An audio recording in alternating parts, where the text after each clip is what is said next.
할렐루야. 스페르마 지체 여러분 반갑습니다. 반갑습니다. 여기 뒤에 소름 돋으시는 분이 계시네요. 네, 반갑습니다.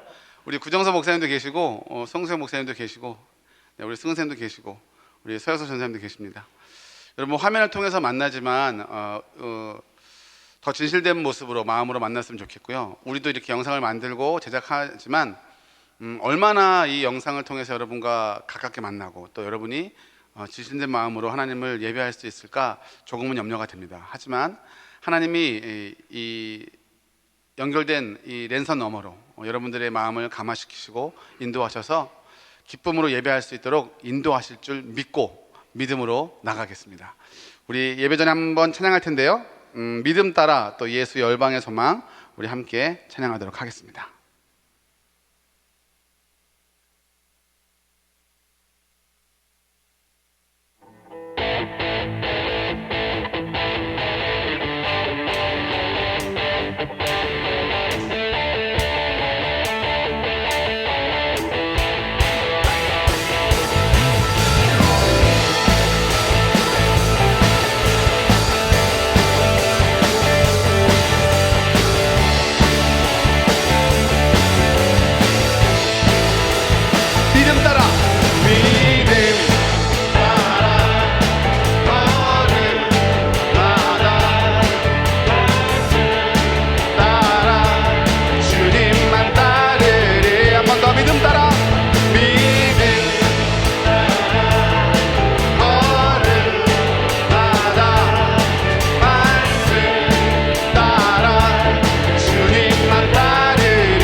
오직 생명 대신 우리 주님만 따라갈 것입니다. 아멘.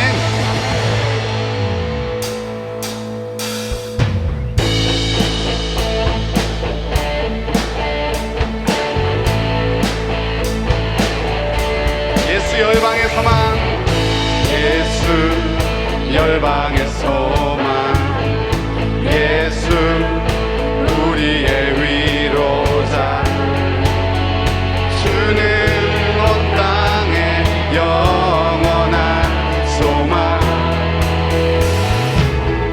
예수 어둠 속에 빛, 예수 변함없는 진리,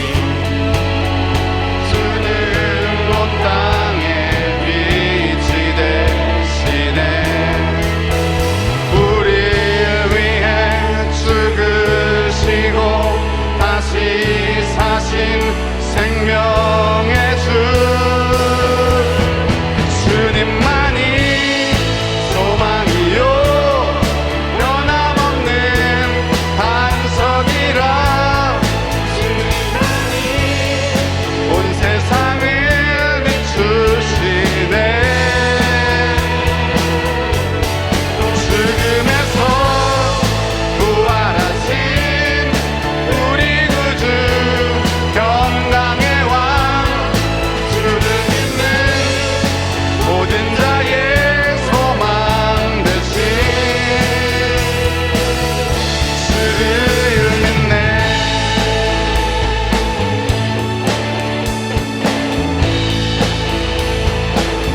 예수 열방의 소망 예수 열방의 소망 예수 우리의 위로자 주는 온 땅의 영원한 소망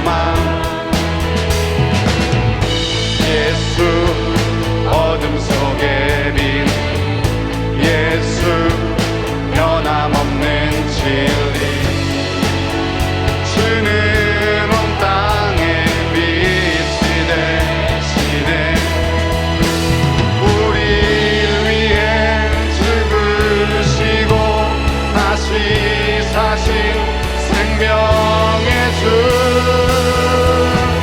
주님만이 소망이요 변함없는 반석이라 주님만이 온 세상을 비추시네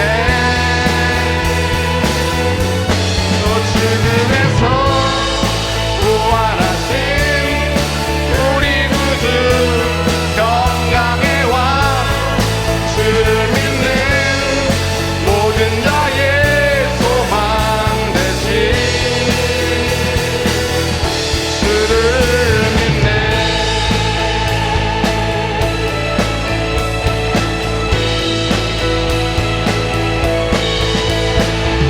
위에 죽으시고 다시 사신 생명의 주 위에 죽으시고 다시 사신 생명의 주 주님만이 소망이요 변함없는 반석이라 주님만이 온 세상을 비추시네 또 죽음에서 부활하신 우리 구주 건강의 왕 주를 믿는 모든 자의 소망 되신 주를 믿네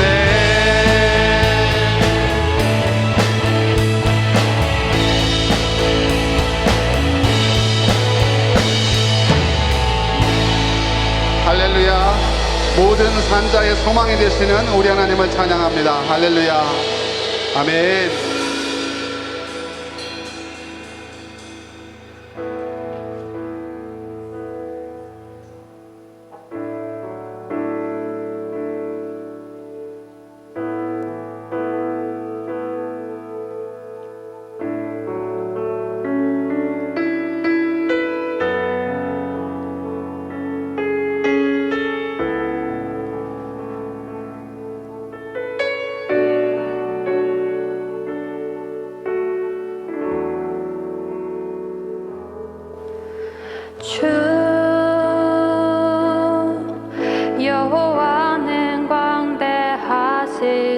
도다. 그 거룩한 하나님 성에서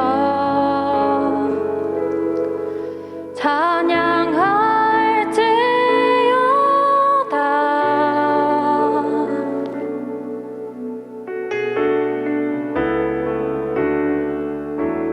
주 승리 우리에게 주셨도다. 모든 원수 물리치셨네. 엎드려 절하세.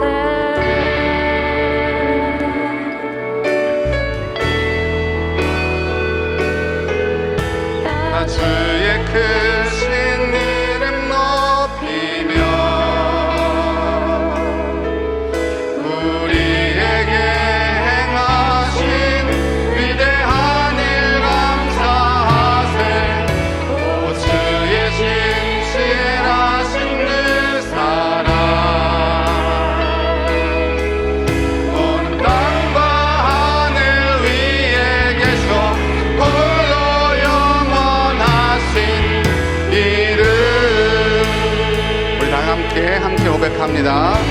주 여호와는 광대하시도다. 주 여호와는 광대하시도다.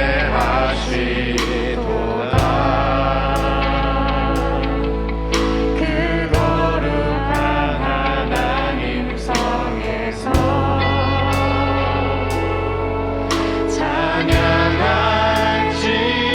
찬양할지어다.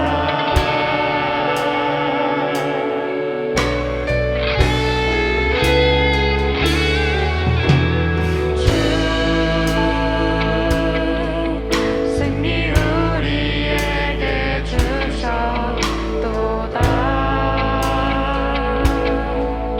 모든 원수 물리치셨네.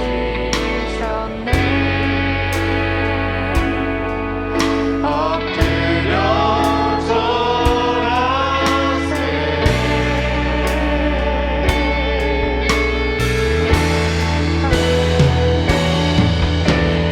주의 크신 이름 높이며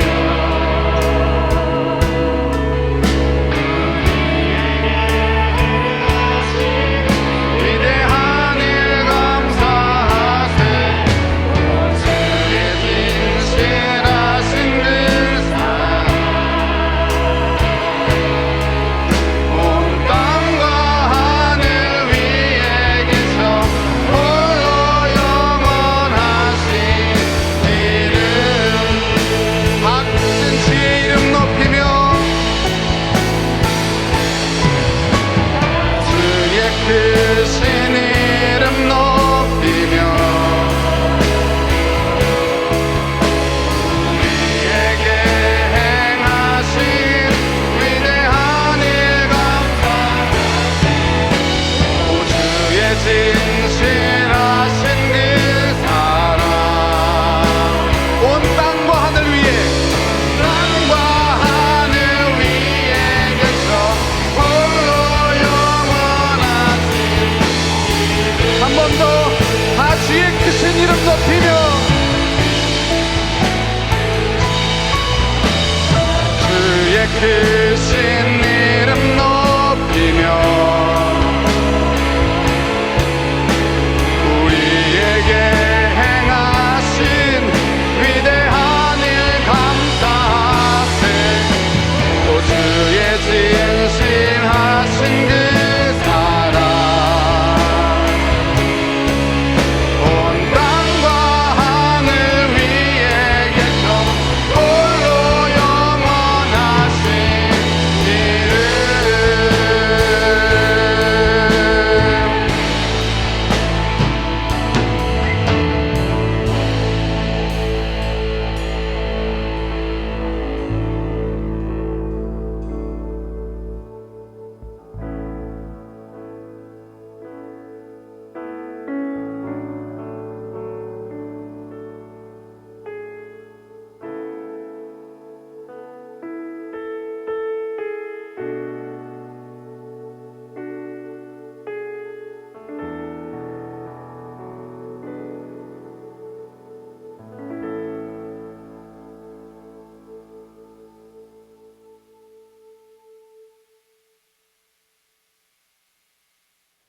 사랑의 하나님 아버지, 감사드립니다.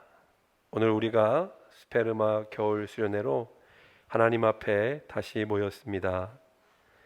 믿음 없는 자가 되지 말고 믿는 자가 되라는 주제를 가지고 진행하는 이번 수련회 가운데 하나님께서 함께하여 주시고 우리 모두가 진정 하나님을 믿고 살아가는 믿음의 자녀가 되게 하여 주옵소서.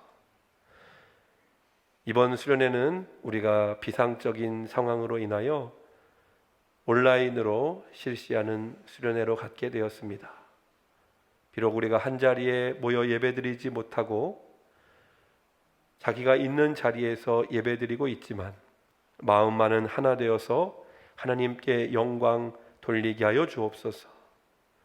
또한 사람들과는 본의 아니게 거리 두기를 하고 있지만 하나님과는 거리를 두지 않게 하여 주시고 이번 수련회를 통하여 주님께 더 가까이 나아가게 하시고 하나님 마음에 합한 자녀가 되게 하여 주옵소서. 수련회를 위해 수고하는 모든 분들 가운데 함께하여 주시고 그 수고와 노력에 하나님께서 귀한 은혜로 응답하여 주옵소서. 말씀을 전하시는 목사님, 하나님께서 성령 충만 주시고 갑절에 영감을 더하여 주셔서 우리 학생들에게 피가 되고 살이 되는 귀한 말씀 전하게 하시고 영육간에 강건함을 주셔서 모든 말씀을 전하기에 부족함이 없도록 사용하여 주옵소서. 이번 수련의 모든 순서를 하나님께 맡깁니다. 성령으로 인도하여 주시고 은혜롭게 역사하여 주옵소서. 이 모든 말씀 지금도 살아 역사하시는 예수 그리스도의 이름으로 기도하옵나이다. 아멘.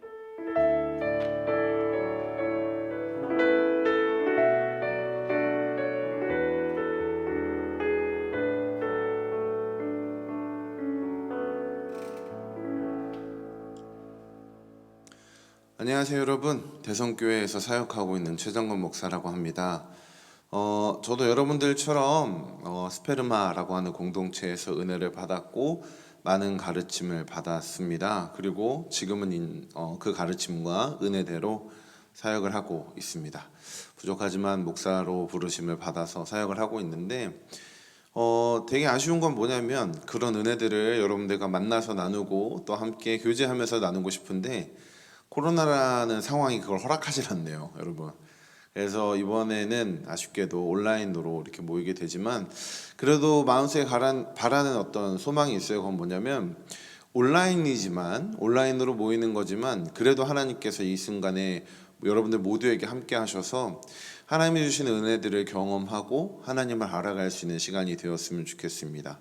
그래서 하나님께서 이 모든 시간을 통해 우리를 더욱더 믿음의 사람으로 세워가시기를 간절히 소망해 봅니다. 오늘 여러분들과 함께 나누고자 하는 말씀은요, 사무엘상 17장 28절부터 40절까지의 말씀입니다. 사무엘상 17장 28절부터 40절까지인데 우리 같이 읽어보도록 하겠습니다. 큰형 엘리압이 다윗이 사람들에게 하는 말을 들은지라 그가 다윗에게 노를 바라여 이르되 내가 어찌하여 이리로 내려왔느냐? 들에 있는 양들을 누구에게 맡겼느냐? 나는 내 교만과 내 마음의 완악함을 아노니 내가 전쟁을 구경하러 왔도다. 다윗이 이르되 내가 무엇을 하였나이까? 어찌 이유가 없으리이까 하고 돌아서서 다른 사람을 향하여 전과 같이 말하매 백성이 전과 같이 대답하니라. 어떤 사람이 다윗이 한 말을 듣고 그것을 사울에게 전하였으므로 사울이 다윗을 부른지라. 다윗이 사울에게 말하되 그로 말미암아 사람이 낙담하지 말 것이라. 주의 종이 가서 저 블레셋 사람과 싸우리이다 하니 사울이 다윗에게 이르되 내가 가서 저 블레셋 사람과 싸울 수 없으리니 너는 소년이요 그는 어려서부터 용사임이니라. 다윗이 사울에게 말하되 주의 종이 아버지의 양을 지킬 때에 사자나 곰이 와서 양떼에서 새끼를 물어가면 내가 따라가서 그것을 치고 그 입에서 새끼를 건져내었고 그것이 일어나 나를 해하고자 하면 내가 그 수염을 잡고 그것을 쳐 죽였나이다. 주의 종이 사자와 곰도 쳤은즉 살아계시는 하나님의 군대를 모욕한 이 할례받지 않은 블레셋 사람이리이까 그가 그 짐승의 하나와 같이 되리이다. 또 다윗이 이르되 여호와께서 나를 사자의 발톱과 곰의 발톱에서 건져내셨은즉 나를 이 블레셋 사람의 손에서도 건져내시리이다. 사울이 다윗에게 이르되 가라, 여호와께서 너와 함께 계시기를 원하노라.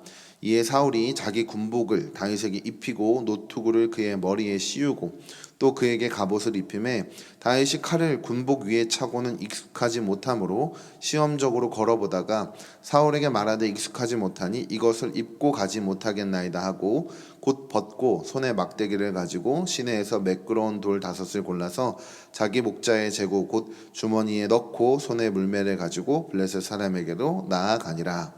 아멘. 오늘 여러분들과 함께 나누고자 하는 말씀은요, 아마 다 알고 있는 내용의 말씀일 거예요. 다윗과 골리앗에 대한 이야기입니다.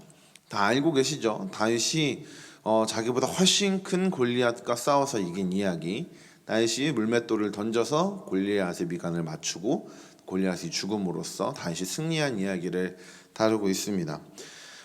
종종 이 이야기는 다윗처럼 이렇게 해야 됩니다 라는 이야기를 하는데, 사실 저도 그 얘기를 할 겁니다. 우리도 다윗의 모습에서 무언가를 배워야 한다는 이야기를 할 건데, 그냥 하는 것보다 좀 질문을 가지고 좀 여러 가지 질문들을 던져가면서 그 이야기들을 좀 해보려고 해요. 사실 목사님의 입장에서요, 제 입장에서 생각해보면 다윗과 골리앗 이야기는 그렇게 썩 기분 좋은 이야기는 아닙니다. 왜냐하면 대부분요, 다윗과 골리앗 이야기를 하면 제가 골리앗이 돼요. 어렸을 때부터 그랬어요. 그 전도사님들이 앞에 나와서 이제 설명을 하면 작은 애들이 다윗이고 이렇게 저 같은 사람이 골리앗이 되는 거죠. 항상 지는 편, 항상 크고 못된 적이 되는 그런 입장에 서서 기분이 별로 좋진 않았어요. 근데 나중에 돼서 이제 목사님도 전도사가 되고 강도사가 되고 또 목사가 되면서 다른 아이들에게 다윗과 골리앗 이야기를 하면 어쩔 수 없더라고요. 저만한 예시가 없어요. 그러니까 저를 골리앗으로 생각을 하고, 그리고 작은 친구들을 다윗으로 생각을 할 수밖에 없는 거죠. 그렇게 비교를 하지 않으면 그 체감이 잘 안 오기 때문에 그래요. 근데 그렇게 비교를 할 때마다 머릿속에 드는 생각이 하나 있죠. 그게 뭐냐면, 내가 골리앗이라면 저 친구가, 저 작은 애가 나한테 덤빈다는 걸 상상하지 못할 것 같다는 거예요. 그러니까 실제로 만약에 제가 골리앗이에요. 실제로 만약에 제가 골리앗이고 저 작은 소년이 다윗이라고 하면 저 작은 소년이 나한테 덤빌 거라는 상상조차 하지 않는 거죠. 왜냐하면 싸움을 한다 그래서 뭐 이길 수 있는 확률이 없잖아요. 어떻게 해서든 내가 이길 것 같은데? 라는 생각이 드는 거죠. 근데 골리앗은요, 목사님보다 더 컸다 그러고 목사님보다 더 전쟁에 능한 사람이라고 해요. 전쟁에 능하다는 건 뭘까요? 전쟁을 잘한다는 거예요. 전쟁에 많이 나가봤고 싸움도 많이 해봤고 전쟁에서 용사처럼 블레셋의 진영에서 나가서 싸웠던 사람인 거죠. 근데 그 사람이 다윗과 같은 목동을 봤을 때 어떤 느낌이 들었을까? 이상하다고 생각했을 거예요. 실제로 골리앗도 네가 나를 모욕하냐 이렇게 얘기를 한단 말이죠. 그러니까 말도 안 되는 대상이 눈앞으로 온 거예요. 근데 곰곰이 한번 생각해 봅시다. 여러분, 골리앗만 그렇게 생각했을까요? 골리앗만 그 생각을 했을까? 저는 그렇지 않다고 생각해요. 이스라엘 백성 모두가 다 그 생각을 했을 거예요.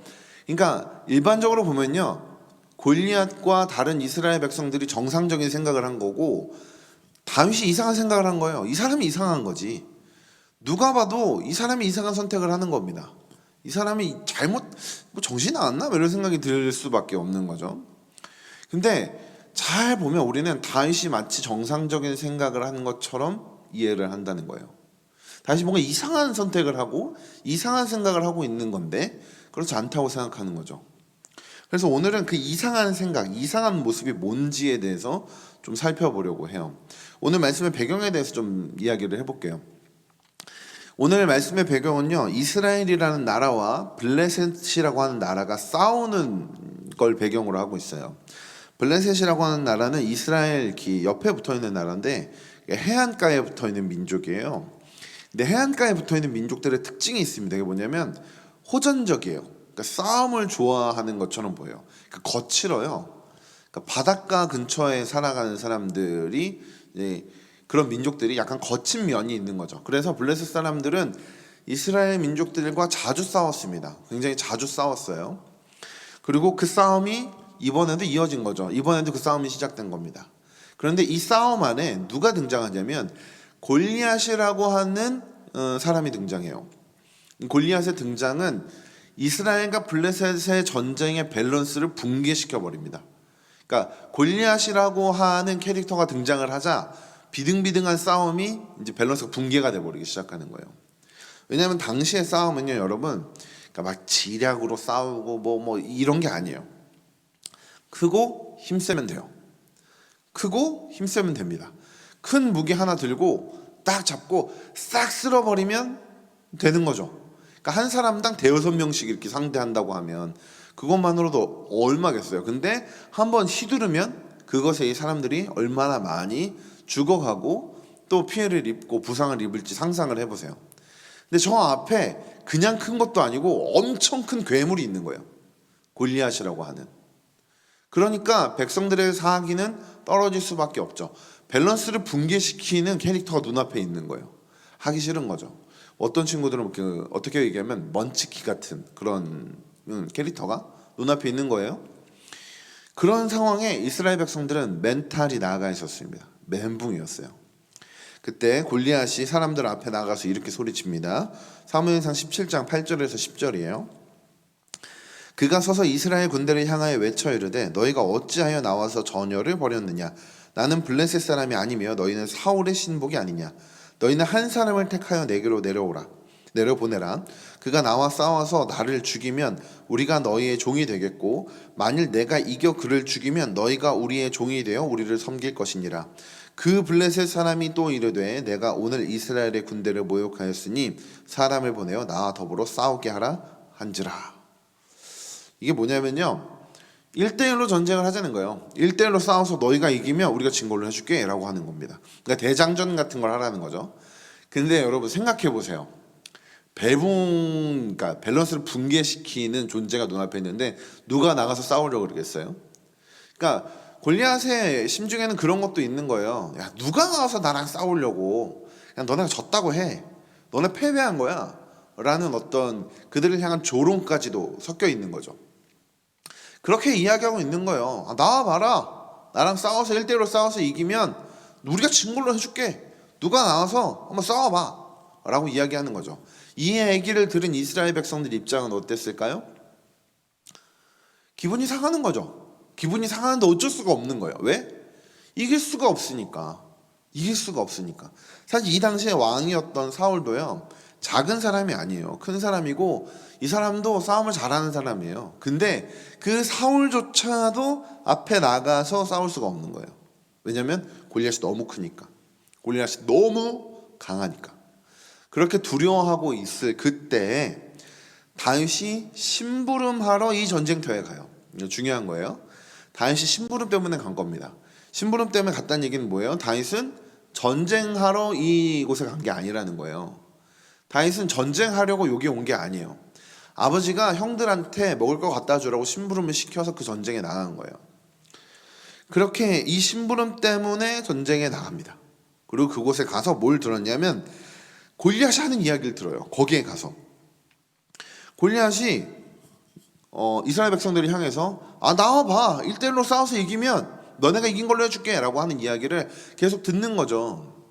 그걸 들으니까 다윗은 어떻게 반응했냐면 다른 이스라엘 백성들과 다르게 반응해요. 어떻게 반응하냐면 분을 냅니다. 화를 내요. 어떻게 화를 내냐면 저 블레셋에 할례받지 못한 저 따위가 우리를 모욕해? 저 골리앗 따위가 우리 하나님의 군대를 모욕해? 하나님의 백성들을 모욕해? 라고 화를 내는 거예요. 분을 내는 거죠. 그리고서 이렇게 이야기합니다. 그 블레셋 앞에 나아가서 저 사람을 이기면 어떠한 일이 벌어지느냐, 저 사람을 이기면 어떻게 되느냐라고 이야기를 해요. 그러자 사람들이 사울이 이야기했던 것들을 이야기해 줍니다. 우리 25절의 말씀 한번 볼게요. 이스라엘 사람들이 이르되 너희가 이 올라온 사람을 보았느냐, 참으로 이스라엘을 모욕하러 왔도다. 그를 죽이는 사람은 왕이 많은 재물로 부하게 하고 그의 딸을 그에게 주고 그 아버지의 집을 이스라엘 중에서 세금을 면제하게 하시리라 라고 이야기를 해줘요. 그러자 26절과 28절에서는 다윗이 이렇게 이야기하죠. 다윗이 곁에 서 있는 사람들에게 말하여 이르되 이 블레셋 사람을 죽여 이스라엘의 치욕을 제거하는 사람에게는 어떠한 대우를 하겠느냐? 이 할례 받지 않은 블레셋 사람이 누구에게 살아계시는 하나님의 군대를 모욕하겠느냐?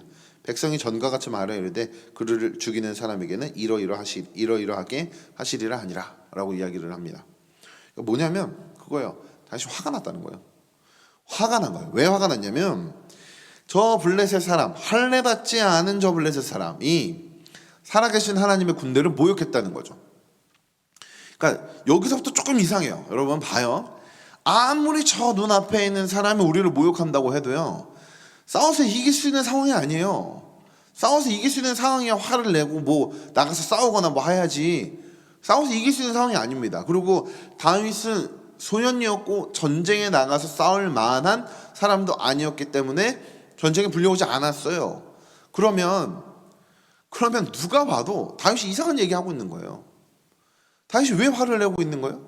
화를 내서 어쩔 건데? 어떻게 할 건데? 그러니까 그의 형이 이 이상한 반응에 대해서 이야기를 하죠. 28절입니다. 큰형 엘리압이 다윗이 사람들에게 하는 말을 들은지라 그가 다윗에게 노를 바라여 이르되 내가 어찌하여 이리로 내려왔느냐? 들에 있는 양들을 누구에게 맡겼느냐? 나는 내 교만과 내 마음의 완악함을 아노니 내가 전쟁을 구경하러 왔노라. 이 말이 뭐예요?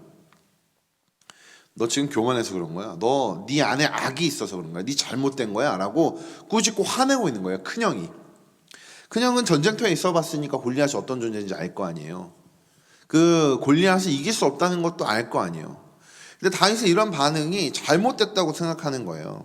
다윗이 마치 그 상을 노리고 하는 것처럼, 그러니까 그 사울의 딸을 주고 세금을 면제해 주는 그 상 때문에 그러는 것이라고 생각하고 있는 거죠. 그러니까 그만큼 그 형조차도 다윗에게 그렇게 얘기할 만큼 다윗의 반응은 정상적인 반응이 아니었다는 겁니다. 이해가 되세요? 정상적이지 않았던 거예요. 생각해보면 다윗은 지금 이상한 얘기를 하고 있는 거예요. 모든 사람들이 안 된다고 말하는 그 상황 속에 혼자서만 저게 뭔데? 라고 말하고 있는 거면 이상한 거 아니에요? 근데 놀랍게도 있잖아요. 우리가 이 결말을 알지만 그 이상한 다윗의 반응 때문에 골리앗이 죽어요. 이상한 다윗의 모습 때문에 골리앗이 무너진다고요. 그리고 블레셋을 이기게 돼요. 그 다윗의 이상한 생각, 이상한 반응 때문에. 그래서 성경은 그 이상한 모습, 이상한 반응을 반전시켜서 이게 진짜 하나님의 백성에게 있어야 하는 모습이야 라고 우리에게 이렇게 보여주고 있는 거죠. 저는요, 이 모습을 하나의 믿음의 모습이라고 생각하고 싶어요. 이게 믿음의 모습이다 라고 이렇게 보여주고 싶은 거죠. 하나님의 백성이 원하셨던 모습은 이런 거였을 거예요. 눈앞에 골리앗이 있더라도 이 골리앗만 보는 게 아닌 거죠. 실제로 다윗이 그랬거든요. 다윗은 골리앗을 분명하게 보고 있었어요. 골리앗이 누군지 눈으로 보고 있었던 거죠. 근데 그럼에도 불구하고 두려워하지 않고 담대하게 그를 마주대할 수 있었어요. 다윗이 겁이 없는 사람이었냐? 그것도 아니에요. 나중에 성경을 보다 보면 다윗도 겁이 많아요. 시편 안에 있는 시들이 굉장히 많은 수를 다윗이 기록을 했는데 그 시를 봐도 다윗은 겁이 많은 사람이에요. 근데 그렇게 겁이 많은 다윗이 골리앗 앞에 두려워하지 않을 수 있었던 이유가 그의 믿음 때문이고 그 믿음에 대한 표현이 17장 37절에 이렇게 기록되어 있습니다. 한번 읽어볼게요. 또 다윗이 이르되 여호와께서 나를 사자의 발톱과 곰의 발톱에서 건져내셨은즉 나를 이 블레셋 사람의 손에서도 건져내시리이다. 사울이 다윗에게 이르되 가라 여호와께서 너와 함께 계시기를 원하노라. 이 말씀이 왜 다윗의 믿음을 보여줄까요? 잘 보세요. 여호와께서 나를 사자의 발톱과 곰의 발톱에서 건져내셨다라는 거예요. 여호와께서. 근데 이 37절 위에 있는 말씀들을 보면요, 다윗이 자기가 양떼를 칠 때에 대한 이야기를 하거든요. 35절과 36절입니다. 내가 따라가서 그것을 치고 그 입에서 새끼를 건져내었고 그것이 일어나 나를 해하고자 하면 내가 그 수염을 잡고 그것을 쳐 죽였나이다. 그 수염이 누구의 수염이냐면 사자나 곰이에요. 사자나 곰. 또 36절에 주의 종이 사자와 곰도 쳤은즉 살아계신 하나님의 군대를 모욕한 이 할례 받지 않은 블레셋 사람이리까 그가 그 짐승의 하나와 같이 되리이다. 이렇게 이야기하고 있죠. 여러분 사자랑 곰 봤어요? 사자랑 곰 봤습니까? 그 목사님이 에버랜드에 가면 좋아하는 게 이제 사자랑 곰 보러 가는 거예요. 목사님은 큰 동물을 좋아해요. 나도 크긴 하지만 큰 동물도 좋아하고 작은 동물도 좋아해요.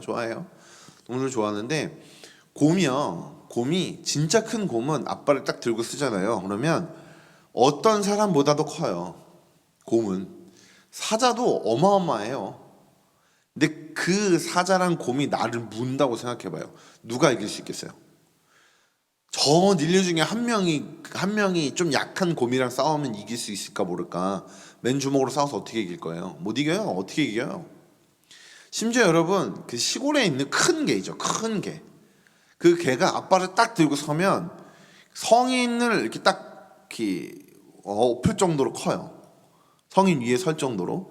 그리고 그 개가 진짜 죽일 생각으로 우리를 물면 우리는 그 개를 쉽게 이길 수 없을 거예요. 저도 그렇게 생각해요. 근데 사자나 곰이 양을 잡아가려고 할 때 다윗이 어떻게 했다고 얘기했냐면 자기가 그걸 쫓아가서 사자와 곰에서 자기의 양떼를 지켜냈다고 이야기를 해요. 이게 무엇을 얘기하는 거냐면 다윗이 평상시에 양을 치는 사람으로서 양떼를 지키는 사람으로서 생활을 할 때 찾아오는 어려움들을 다 이겨냈다는 걸 의미하는 거예요. 물론 실제로 사자와 곰의 입에서부터 양떼를 건져내었고 그렇게 양떼를 지켰을 경험이 있었을 거예요.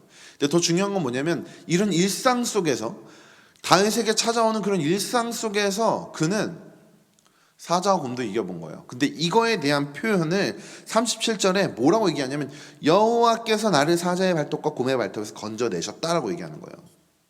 이게 뭐냐면 눈으로 보이는 현상에선 그건 거예요. 다윗이 양을 훔쳐가는 사자와 곰을 쫓아가서 그들의 입에서부터 양떼를 건져왔어요. 근데 실제로 다윗은 그게 자기의 힘으로 한 게 아니라 하나님이 나를 지켜서 그렇게 해주셨다라는 걸 알고 있는 거죠. 근데 그거를 어떤 특별한 사건들에만 경험한 게 아니라 매일매일 경험한 거예요. 매일매일. 왜냐면요, 다윗은 양을 치는 사람이에요. 양을 치는 사람. 사무엘상 16장 11절을 보면 다윗은 양을 지킨다라고 이제 아버지가 얘기해요. 양을 지킨다. 그러니까 이게 다윗의 일이에요. 일상의 일이에요. 마치 여러분들이 아침에 일어나서 수업을 듣고 학교에 가야 되는 것처럼 다윗의 일상은 양을 지키는 거였어요. 근데 그 양을 지키는 일상에서 뭘 경험한 거냐면 하나님이 나를 지키신다. 하나님께서 우리 양떼를 지키신다. 사자나 곰이라도 하나님이 지키신다라는 걸 경험한 거예요. 그 경험들이 쌓이니까 눈앞에 골리앗도 무서울 필요가 없는 거죠. 왜냐하면 그렇게 지켜오셨던 하나님이 골리앗이라고 무너뜨리지 않으실까라는 믿음이 있었던 거죠. 그러니까 다윗은 굉장히 이상한 말과 이상한 표현으로 이상한 반응으로 나오지만 실제로는 다윗이 그렇게 할 수 있었던 이유가 그가 그 안에 믿음이 있었기 때문이라고 하는 거죠. 그게 그의 믿음이었던 거예요. 그게 믿음인 거죠. 믿음. 하나님이 어떤 분이신지 알고 그리고 그 하나님을 사랑하고 그 하나님을 사랑하는 가운데 반응하는 것. 근데 그게 어디에 있었냐면 다윗의 일상에 있었다는 거예요. 다윗의 일상. 다윗이 특별한 어떤 한순간에만 경험했으면 안 그랬을 거예요. 다윗이 사자와 곰에서부터 양을 이끌어내는 그게 한 번, 두 번의 일이었다고 하면 사실 이렇게 얘기하지 않았을 거예요. 오히려 이 안에는 더 많은 게 담겨 있는 거예요. 자신이 양을 지킬 때 있었던 그 수많은 일들, 양을 지키면서 느꼈던 수많은 일들 속에서 하나님이 나를 지키시고 하나님이 나를 보호하신다는 걸 다윗이 알았던 거죠. 우리는 시편 23편을 알고 있어요. 다윗의 고백인데 그 고백 속에서 다윗이 얼마나 하나님을 신뢰하는지 알고 있거든요. 근데 그 고백을 잘 보면 하나님은 가끔 자신의 백성을 인도하는 분이 아니라 언제나 그의 백성을 떠나지 않고 함께 하시는 분이라고 고백해요. 다윗이 그렇게 고백할 수 있었던 이유가 뭘까요? 매일매일의 삶 속에서 하나님이 어떤 분이신지 경험할 수 있었기 때문에 그래요. 사실 여러분 우리는 이 모습을 보고 배워야 돼요. 왜냐하면 코로나의 상황들 속에서 우리가 교회를 못 가니까 예배를 못 드리니까 신앙이 무너지는 이유가 다윗이 매일매일의 일상에서 하나님을 경험했던 이 모습을 닮아가지 못하기 때문이라고 생각해요. 물론 주일에 모여서 예배 드리는 건 매우 중요해요. 굉장히 중요한 일이에요. 근데 여러분 이제는 어쩌면 하나님께서 우리한테 거기에만 머물러 있지 말라고 말씀하시는 것일 수도 있다고요. 그게 뭐냐면 주일에 함께 모여서 예배드리는 것뿐만 아니라 매일매일 하나님과 동행하게 하시기를 원한다고 하는 거죠. 이게 뭔 말이냐면 그런 거예요. 우리는 보통 주일에 교회 가잖아요. 그러면 열심히 찬양도 해요. 또 예배도 드리고 또 기뻐하면서 또 친구들이랑 얘기를 하죠. 그러다가 시들시들해질 때가 되면 수련회 한번 가요. 그리고 수련회 가서 열심히 또 예배를 드리고 또 찬양을 하고 또 기도하고 은혜 받고 와요. 그럼 또 열심히 해요. 근데 이 열심히 어느 주기로 반복되냐면 주일 주기로 반복됩니다. 주일 주기로. 그러니까 수련회 갔다 오면 약간 일주일이나 2주일 정도는 주중에 이어지다가 좀 지나면 주일 주기로 반복돼요. 그러다가 주일도 잠깐 빼먹고, 그리고 매일의 일상 월, 화, 수, 목, 금, 토의 날들은 어떻게 되나요? 아무 생각 없이 사는 거죠. 아무 생각 없이 사는 거예요. 그 속에서 하나님이 나와 함께 하시고 하나님께서 나를 지키시고 하나님께서 나에게 은혜를 주시고 능력을 주신다는 걸 알지 못하니까 큰 어려움이 오면 어떻게 돼요? 자꾸 다른 걸 찾는 거예요. 믿음 없는 사람들이 되는 거죠. 주일에만 잠깐 와서 하나님 앞에 예배드리고 주일에만 잠깐 와서 뭐 찬양하고 예배하고 다른 사람들이랑 함께하고 그냥 거기서만 그치는 거죠. 실제로 목사님의 모습도 그러했어요. 목사님도 스페르만 수련회 갔다 오면 막 이렇게 열정이 넘쳐요. 그래서 물론 이제 어떤 누군가에 의해서 끌려서 새벽 예배를 가긴 했었지만 새벽 예배도 가고요. 뭐 금요 철야 예배도 가고요. 수요 예배도 가고요. 그렇게 해요. 근데 있잖아요. 그 예배 순간뿐만 아니라 그때 나와서 매일매일의 일상에서 하나님이 어떤 분이신지 경험하는 걸 중요하게 생각하지 않았었던 거죠. 여러분들 시절에. 그러다가 하나님이 문득문득 깨닫게 하시는 게 있어요. 그게 뭐냐면 내가 너의 인생을 인도하고 있어 라고 하는 것들을 깨닫게 하시는 그런 경험들이 있어요. 사실 이 경험들이 쌓여가기에 어떤 어려움들이 있어도 두려워도 한 발자국 걸어갈 수 있는 거거든요. 근데 이게 없으면요, 그 어려움들이 왔을 때 두려움 가운데 무너지기만 하는 거예요. 다윗의 이 이상한 모습을 믿음의 모습이라고 얘기했고, 그 믿음의 모습이 있을 수 있었던 이유가 일상에서 하나님의 은혜를 경험했기 때문이라고 이야기했어요. 그럼 우리한테 돌아오자고요. 우리한테로 다시 돌아오자고요. 그럼 우리는 어떨까요? 여러분들은 어떻게 하고 있나요? 사실 온라인으로 예배드리는 거 너무 싫어요. 솔직히 얘기하면 저. 목사님도 사역자잖아요. 너무 싫어요. 이거 코로나 빨리 끝났으면 좋겠어요. 빨리 없어졌으면 좋겠어, 빨리. 그래서 사실 이 영상을 찍고 있는 이 순간에도 그냥 우리 수련회 가가지고 설교했으면 좋겠다, 막 이런 생각이에요. 근데 여러분, 이 순간에도 하나님이 우리한테 원하시는 모습이 있다는 걸 잊으면 안 돼요. 그 모습이 뭐냐면 믿음의 모습인데, 그 믿음의 모습은 온라인으로 예배를 드리니까 온라인으로 예배를 드리는 이 순간에만 집중해야지 라는 게 아니라는 거예요. 오히려 이런 순간이니까 하나님께서 우리한테 말씀하시는 거예요. 매일 하나님이 나를 사랑하시고 나를 지키시고 나를 인도하신다는 걸 경험해 가기를 원하신다는 거죠. 그럼 어떻게 경험할 수 있을까요? 어떻게?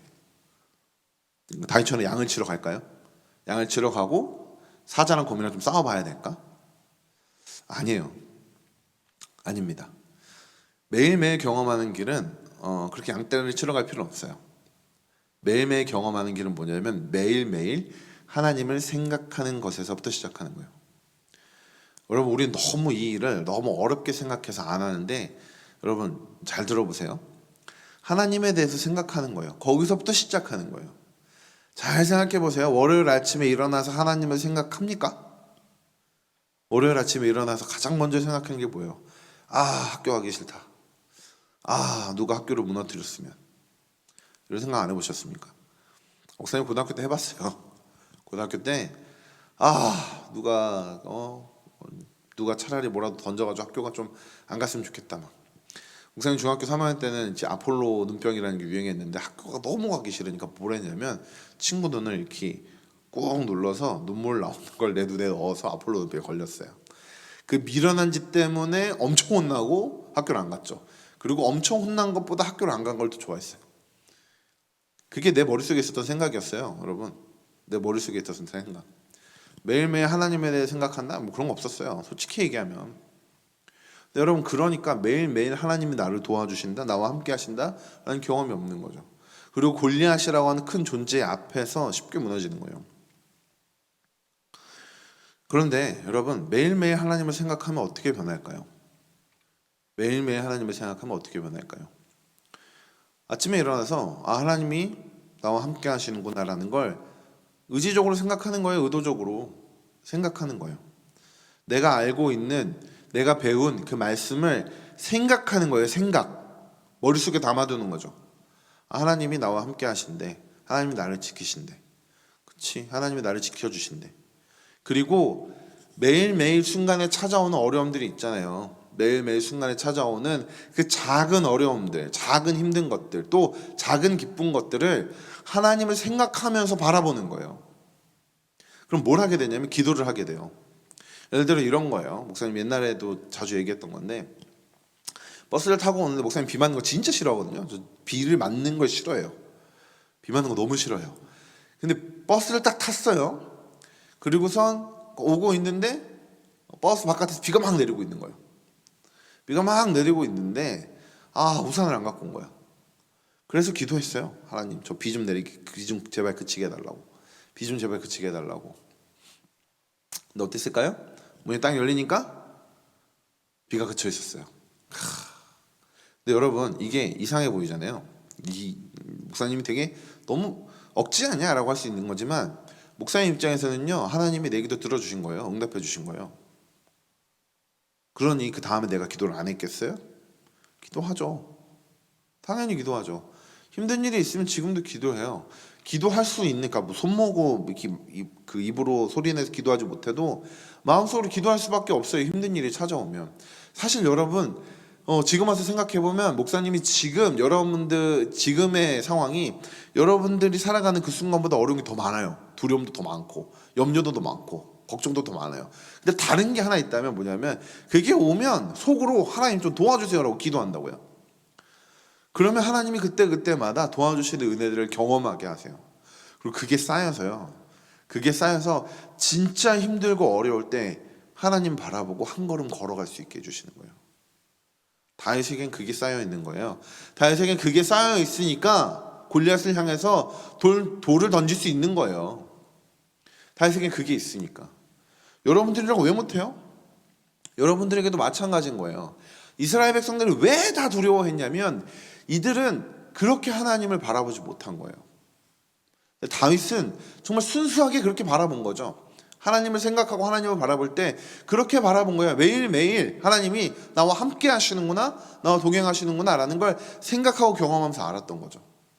실제로 로렌스 형제라는 사람이 있어요. 로렌스 형제라는 사람이 있었어요. 옛날 사람인데, 이 사람이 원래 수도사가 되고 싶었는데 문제가 있어서 바로 수도사를 하지 못하고 수도원에 있는 그 잡일들을 했다고 해요. 근데 이제 음식도 하고 뭐 여러 가지를 했겠죠. 근데 소금을 뿌리면서 생각을 했대요. 그리고 기도를 했대요. 하나님, 저도 이 소금처럼 세상에 맛을 내는 그런 도구로 사용해 주세요. 청소를 하면서 하나님, 제 마음도 이렇게 깨끗하게 해주세요 라고 기도하면서 생각을 했대요. 그래서 결국에 이 사람이 어떻게 되냐면 수도원장이 돼요. 왜 수도원장이 됐냐면, 이 사람을 통해서 예수 그리스도를 바라보는 사람들이 너무도 많았대요. 근데 이 사람이 엄청 독특한 일을 했나요? 엄청 특이한 일을 했나요? 아니에요. 매일매일 생각한 거예요. 매일매일 하나님을 생각하고 매일매일 하나님을 경험한 거죠. 그것이 쌓이니 하나님을 향한 참된 고백과 이웃을 향해서 하나님이 어떤 분이신지를 드러내 보이는 그런 모습을 가질 수 있었던 거예요. 여러분, 지금 우리에게 필요한 건 바로 이런 거예요. 기독교인들이 막 여러 가지 욕들을 얻어먹고 있고 막 여러 가지 말들을 듣고 있잖아요. 근데 여러분, 그래서 우리는 일상에서 하나님을 경험하는 게 이제 다시금 필요한 거예요. 매일매일의 일상이 중요해졌어요. 이제는 코로나19라는 이 상황들 속에서 온라인이다 뭐다라고 하는 걸 더 넘어서 내가 진짜 하나님의 백성으로서 매일매일 그 은혜들을 경험하고 살아가고 있느냐가 더 중요한 시간이 됐다고요. 근데 그게 단순히 어른들이나 선생님들에게만 해당하는 게 아니라 지금 여러분들에게 해당되는 일이라고요. 지금 여러분들에게. 그러면 지금 여러분들에게 해당되는 그 일을 어떻게 할까? 목사님 아까 얘기했잖아요. 생각하는 거예요. 하나님을 생각하는 거예요. 하나님을 머릿속에다가 계속 생각하는 거예요. 우리가 설교를 통해서 배웠던 그 하나님을 잊지 않고 생각하는 거예요. 그러면 그 하나님을 바라보게 되고 두려움 가운데 하나님을 의지하게 되고 그 가운데 하나님이 어떤 분이신지 경험하게 되고 그것이 우리 가운데 쌓여서 골리앗 앞에서 저 당당하게 나가서 저게 뭔데 우리 하나님을 모욕하냐라고 하는 다윗과 같은 모습을 나타낼 수 있다는 거죠. 목사님은 단언하건대요. 하나님은 지금 이 순간 이런 모습을 찾으신다고 생각해요. 매일매일의 삶 속에서. 물론 공동체 예배도 회복돼야 돼요. 아까도 얘기했던 것처럼 이제 현장 예배가 현장에서 이루어지는 예배가 회복되고 이 예배 가운데 기쁨이 넘쳐야 돼요. 근데 이제는 우리가 나아가려면 진짜 믿음으로 나아가려면 그 순간을 넘어서 하나님을 생각할 수 있어야 돼요. 그러면 우리는 흔들리지 않을 수 있어요. 왜 현장 예배가 그치고 온라인 예배가 되면서 우리가 흔들리냐면 우리는 심지어 솔직히 얘기하면 주일에도 하나님 생각 잘 안 하잖아요. 주일에도 하나님이 어떤 분이신지 생각 잘 안 했잖아요. 지금까지. 근데 그 모습이 옳지 않다고요. 그게 적나라하게 드러나고 있는 거잖아요. 적나라하게. 주일을 넘어서 매일매일 하나님을 생각했다면 예배의 폼이 조금 바뀌었다고 해서 우리의 예배의 자세가 바뀔 리가 없어요. 왜냐하면 매 순간 하나님에 대해 생각하고 있으니까. 하나님을 바라보고 있으니까. 내가 하나님의 존전에 있다는 걸 생각하고 있으니까. 근데 그 생각을 안 하는 거죠. 매일매일 하지 않는 거예요. 이걸 바꿔 생각해 보세요. 매일매일 우리가 하나님에 대해서 생각을 했다고 봅시다. 매일매일 하나님의 임재를 경험하고 하나님의 은혜를 체험했다고 쳐봅시다. 그러면 그 다음은요. 온라인이든 현장 예배든 줌으로 교사 모임을 하든 줌으로 반별 모임을 하든 뭘 하든 내가 하나님의 백성이라는 생각은 전혀 변하지 않는 거예요. 그리고 더 나아가서 이 시대 속에 진짜 하나님이 원하시는 게 뭘까라는 더 하나님이 기뻐하시는 생각들을 하게 되는 거죠. 여러분들이 그렇게 됐으면 좋겠습니다. 여러분들이 그렇게 됐으면 좋겠어요. 여러분들의 선배들이 그렇게 살고 있어요. 목사님이 힘들 때마다 생각하는 게 목사님 위에 계시는 선배님들이거든요. 그러니까 여러분들을 가르치시는 목사님들, 또 전도사님들, 그리고 우리 그 대표이신 배정민 목사님뿐만 아니라 이상한 목사님들 다 얘기하면 또 너무 많으니까 굉장히 많은 목사님들이 있어요. 그 목사님들이 보여줬던 모습들이에요. 그러니까 여러분들도 그 모습들을 따라서 걸어가길 원하는 건데 그 모습들이 뭐였냐면 매일매일 하나님을 바라보고 따라가는 삶이었어요. 이제 여러분들의 차례인 거예요. 또 우리 선생님들의 차례인 겁니다. 매일매일 하나님을 경험할 수 있었으면 좋겠어요. 매일매일 하나님을 바라볼 수 있었으면 좋겠어요. 그걸 위해서 뭘 하자고요? 생각하자고요. 하나님을 생각하자고요. 하나님을 바라보는, 하나님을 생각하면서 나아가는 그 시선으로 무언가를 보자고요. 그래서 결국에 정리를 하자면 다윗은 다른 사람들이 하지 않는 이상한 생각을 했는데, 이상한 모습을 보였는데 그 이유가 뭐였냐면 그 어떤 것도 하나님께서 함께 하시는 것 가운데 바라봤던 거예요. 왜? 경험했으니까. 알잖아요. 하나님 어떤 분이신지. 매일매일 일상에서 경험했으니까. 양침에서 경험했으니까.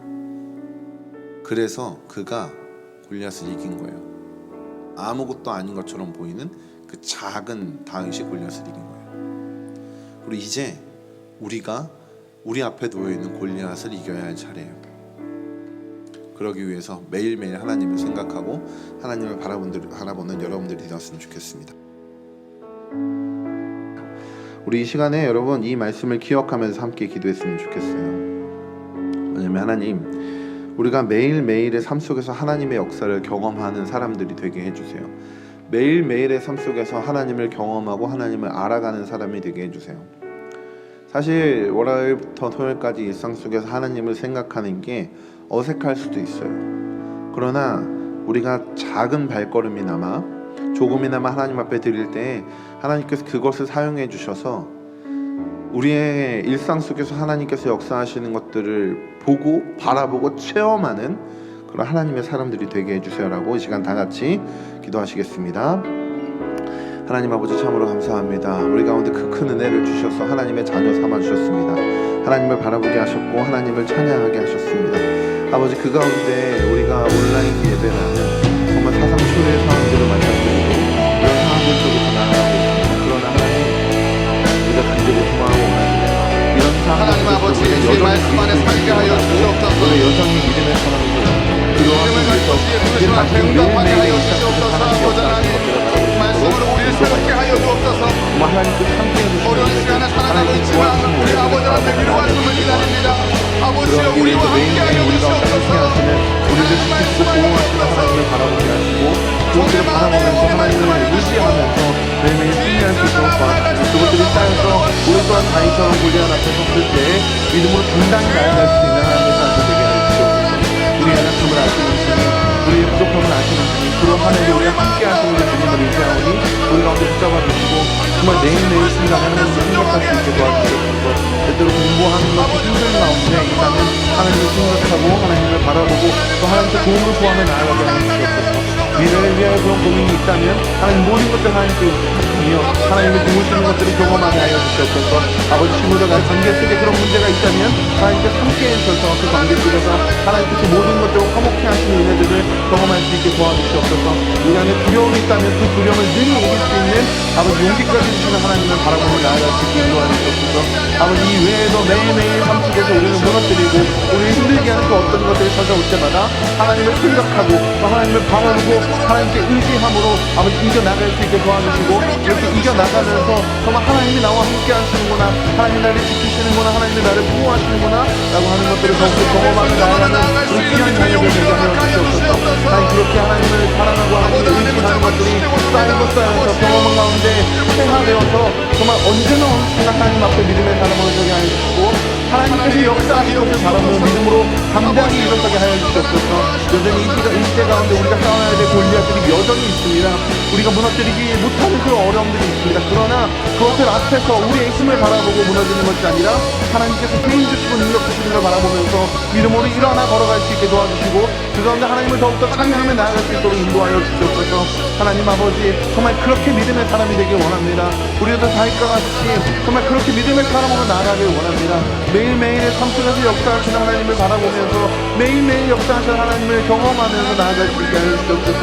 아버지 작은 걸음이라 할지라도 작은 것이라고 할지라도 하나님의 귀한 손길을 놓치지 않는 자녀들 되게 하여 주시고 하나님께서 함께 하시고 도와주시는 은혜들을 경험하면서 기쁜 가운데 나아가고 당당하게 골리앗 앞에 나가서 싸우는 믿음의 용사들이 될 수 있게 도와주시옵소서. 특별히 코로나의 어려운 상황 가운데 속에서도 우리가 여전히 그렇게 가길 원합니다.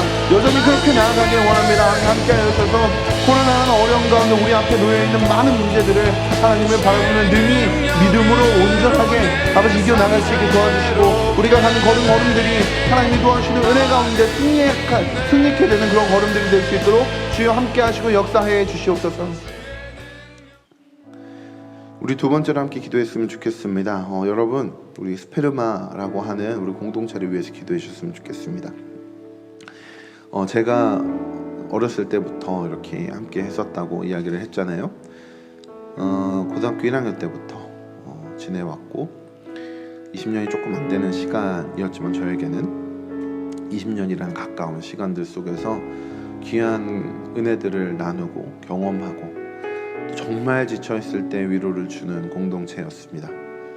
근데 우리가 특별히 수련회라고 하는 것을 중점으로 나아가고 있는데 이 수련회가 어려운 상황들 가운데 우리 스페르마 공동체도 여러 가지 고민들을 하게 되고 또 여러 가지 염려들을 할 수밖에 없는 그런 상황들이 되지만 여러분들 함께 기도해 줬으면 좋겠습니다. 여러분들 함께 기도해 주셔서 이 공동체가 다시금 일어나서 다시금 하나님 주신 지혜 가운데 일어나서 하나님의 백성들, 하나님의 귀한 자녀들, 또 약속의 자손들이 정말 더욱더 확장되어 갈 수 있도록 더욱더 거저갈 수 있도록 함께 해주시는 스페르마가 될 수 있게 해달라고 우리 또 배종렬 목사님 붙잡아 주시고 함께하는 모든 사역자들과 우리 모든 선생님들과 또한 스페르마의 모든 공동체들을 위해서 시간 다 함께 기도하도록 하겠습니다. 하나님 아버지 감사합니다. 주께서 함께 해주시고 인도해 주셔서 우리 스페르마가 이렇게 온라인으로 하나님 앞에 예배드리며 아버지 이렇게 사역을 나눕니다. 아버지 하나님께서 주시는 은혜 가운데 하나님의 귀한 은혜들을 경험하면서 함께 왔습니다. 지금까지 하나님께서 지키시고 보호하셨고 인도하셨습니다. 아버지, 앞으로 그렇게 나아갈 수 있는 우리 스페르마가 될 수 있게 인도하여 주시옵소서.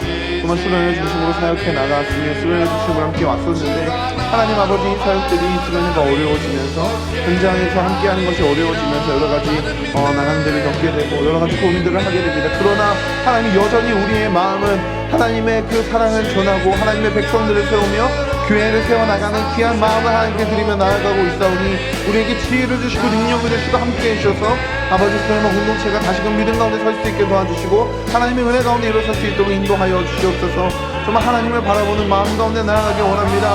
우리에게 주셨던 은혜들을 다시 한번 후배들에게 전하며 우리에게 주신 은혜들을 함께 나누며 나아가기 원합니다. 그 귀한 믿음의 씨앗들이 아버지 하나님의 그 후손들이 아버지 널리 전파되어서 아버지 일어나며 하나님 앞에 기쁨으로 나아가는 그 놀라운 복된 스페르마 공동체가 되기를 간절히 소망하고 또 원합니다. 아버지, 우리의 연약함을 아시고 주시 있게 모든 걸 의탁드릴 때 가장 선하고 아름답게 응답하여 주시옵소서. 우리를 사랑하셔서 우리 가운데 함께 해주셔서 우리가 그렇게 나아갈 수 있게 해주셨습니다. 이제도 앞으로도 하나님 그렇게 해주시옵소서. 앞으로도 하나님 그렇게 인도하여 주시옵소서. 우리의 연약함을 넘어서 일하시는 하나님을 바라보며 우리의 부족함을 넘어서 일하시는 하나님을 바라보며 여기 이 모든 시간들을 아버지 아름답고 또 하나님께서 기뻐하시는 모습대로 아버지 감당해 나갈 수 있도록 인도하여 주시옵소서. 지혜를 주시옵소서. 아버지 하나님 기회를 주시옵소서. 모든 힘을 더하여 주시옵소서. 능력과 모든 물질과 모든 상황들을 허락하여 주시옵소서. 하나님께서 함께해 주시고 인도하여 주심으로 우리 스페르마 공동체의 모든 사역들이 그 귀한 사역들이 하나님 앞에 모든 마음을 들여 나가는 사역들이 되게 하여 주시고 하나님께서 그렇게 사용하여 주셔서 우리 모든 공동체원들이 정말 하나님 앞에 기쁨 가운데 찬양하며 다시 한번 모이는 그날을 정말 기쁨으로 기다릴 수 있도록 인도하여 주시옵소서. 아버지, 특별히 지혜를 주시기 원합니다. 코로나의 상황 가운데 우리가 무엇을 해야 될지 어떻게 해야 될지 어떻게 나아가야 될지에 대한 지혜를 허락하여 주시고 그 지혜 주신 대로 할 수 있도록 하나님 기회와 물질과 모든 상황들도 허락하여 주시옵소서. 그렇게 하나님 정말 하나님께서 한 영혼을 세우고 그 교회를 세우며 하나님께서 기뻐하시는 모습대로 하나님이 원하시는 모습대로 나아갈 수 있는 스페르마 되도록 주여 인도하여 주시고 그렇게 나아가기 위해서 함께 기도하며 애쓰는 우리 목사님들과 모든 사역자들과 또 우리 모두 함께하는 선생님들과 또 우리 모든 간사님들과 또 우리 모든 아버지 하나님 앞에 나아가는 모든 사람들이 오는 귀한 친구들이 아버지 그렇게 하나님 앞에 간절히 기도하며 나아갈 때 우리를 사용하사 아버지 다시 한번 하나님께서 작은 교회를 세워나가시며 다시 한번 믿음의 백성들을 세워나가시는 놀라운 역사가 있도록 역사해 주시옵소서. 귀한 자녀들도 붙잡아 주시옵고 귀한 아버지 영혼들도 붙잡아 주시옵고 그 가운데 나아가 믿음으로 걸어갈 수 있도록 주여 함께하여 주시옵소서.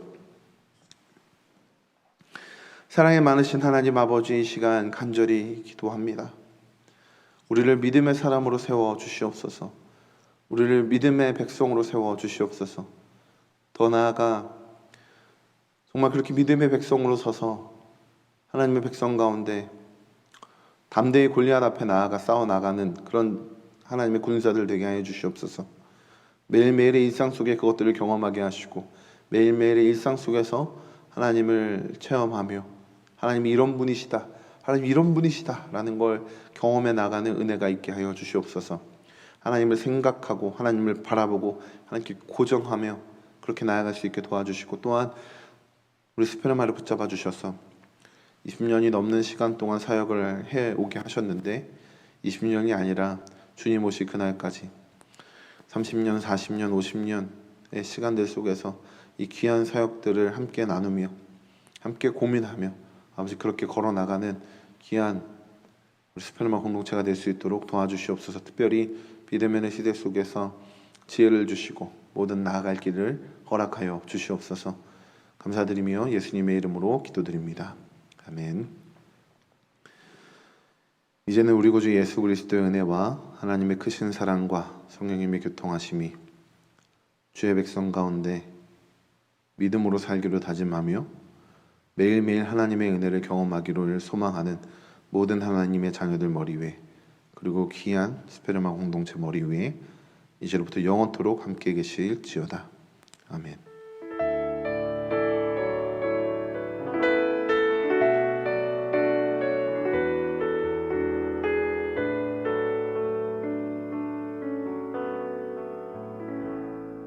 아멘. 할렐루야. 우리 스페르마 친구들 이제 이 집회를 마쳤습니다. 이거 마치고 바로 이어서 우리 조별로 선생님들과 함께 공과 공부할 거예요. 선생님들이 초대하셔서 이어갈 테니까 빠지지 말고 모두 함께 참여해 주시길 부탁드립니다. 감사합니다.